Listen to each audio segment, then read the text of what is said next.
Taon-taon dumarami ang mga Pilipinong nagtatayo ng negosyo. Ayon sa pinakahuling tala ng Department of Trade and Industry o DTI, umaabot na sa halos 1,000,000 ang bilang ng mga nakarehistrong negosyo dito sa ating bansa. Mga negosyong nakalikha ng mahigit 7,000,000 trabaho sa buong bansa.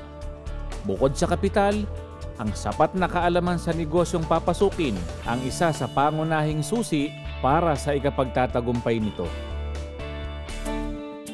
Isa sa mga institusyong nag-o-offer ng mga kurso sa mga gustong magnegosyo at yung may mga negosyo subalit gusto pang mapaunlad ito ay ang University of the Philippines Institute of Small Scale Industries o UP-ISSI.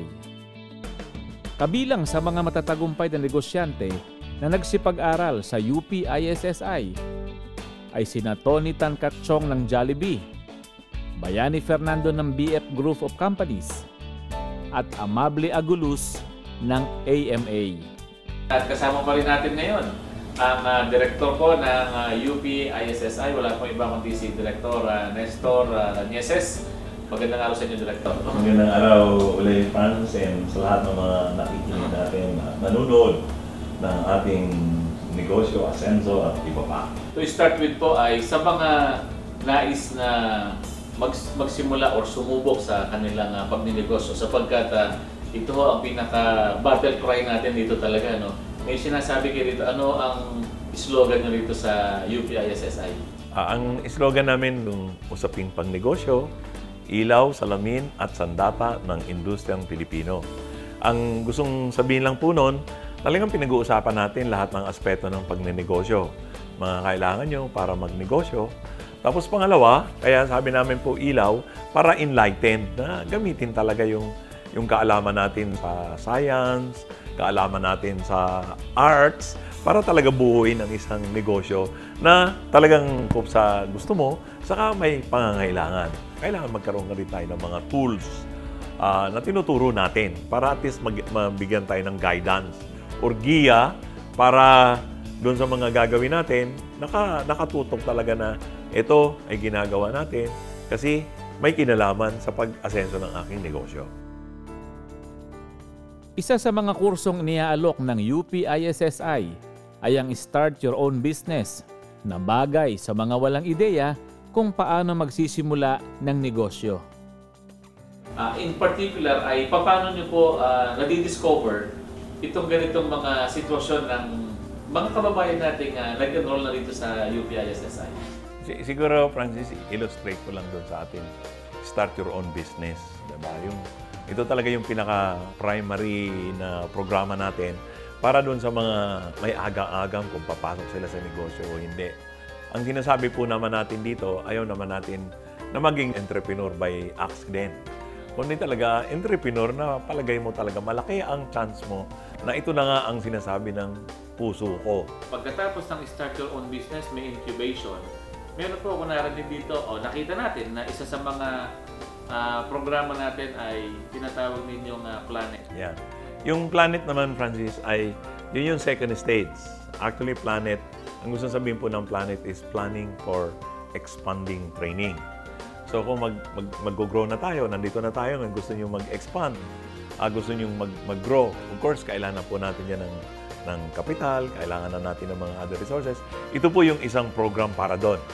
Kung yung Planet po ay ganun palang kaganda ang programa at meron pang mga financial assistance, libang po dito sa program Planet, ano pa po programa ang maialok natin sa publiko na talaga namang magiging susi sa kanilang pag-asenso? Meron kami mga specialized na courses, Francis, lalo-lalo na sa food sector.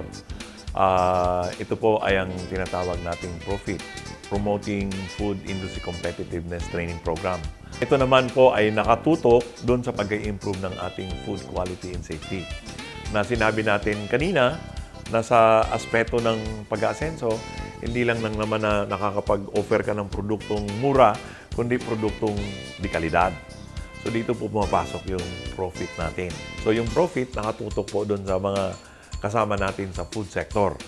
So kasama po dito ang food safety, kasama ang food quality, kasama ang good manufacturing practices, kasama ang good hygiene practices. Ngayon po, mayroon din kaming tinatawag na GLEAM. Yung GLEAM naman, isang programa na nakatutok para doon sa Energy Environmental Management System. Yung Planet, yung Profit, yung GLEAM, of course, andito yung CAMP, Credit Appraisal Management. Andito rin yung tinatawag naming mga kurso na mga regular programs na makakatulong para maging mas komportable yung ating mga entrepreneurs sa pagpapalago ng kanilang negosyo. So, yun yung mga programa na available.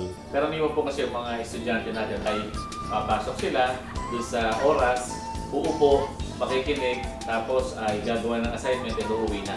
Ano po ang pinakamalaking kaibahan? Ganito po ba ang nangyayari dito? Hindi, Francis. Ang pagkakaiba nito ngayon ay blended po yung ating approach. Sa unang-una, may bahagi tayo na talagang ituro yung mga tinatawag nating theory behind it. But kakaibahan nito ngayon, mayroon tayong coaching, mayroon tayong mga workshop discussion, saka mayroon talaga tayong tunay na hands-on na project na ginagawa para ma-demonstrate na kung ano man yung tinuro, ay mai-prove talaga na meron kayong natutunan. Bukod sa mga training na may kinalaman sa pagninegosyo, napakarami pang mga kurso ang iniaalok ng UP-ISSI na may kinalaman sa leadership, management and development, marketing management, quality and productivity improvement, human resource development, at financial management. And I'm so excited na marami pang matutuhan mula dito sa ating institusyon na ako ay proud na isa sa produkto ng ating institusyon. Thank you, Francis. Actually, marami pong salamat at kung gusto po nyo ng mga impormasyon, bisitahin lang po nyo ang upissi.com. O kaya po, call us. Tawagan po nyo kami sa 920-6923.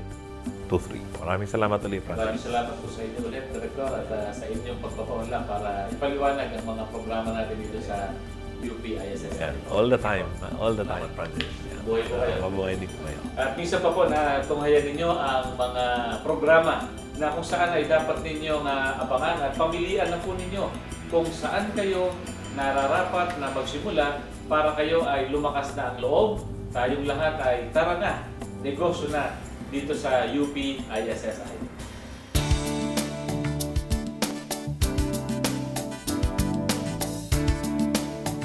Walang gamot ang kamatayan, may lunas ang karamdaman, Ray Herbal Food Supplement. Dito ka, tatagal.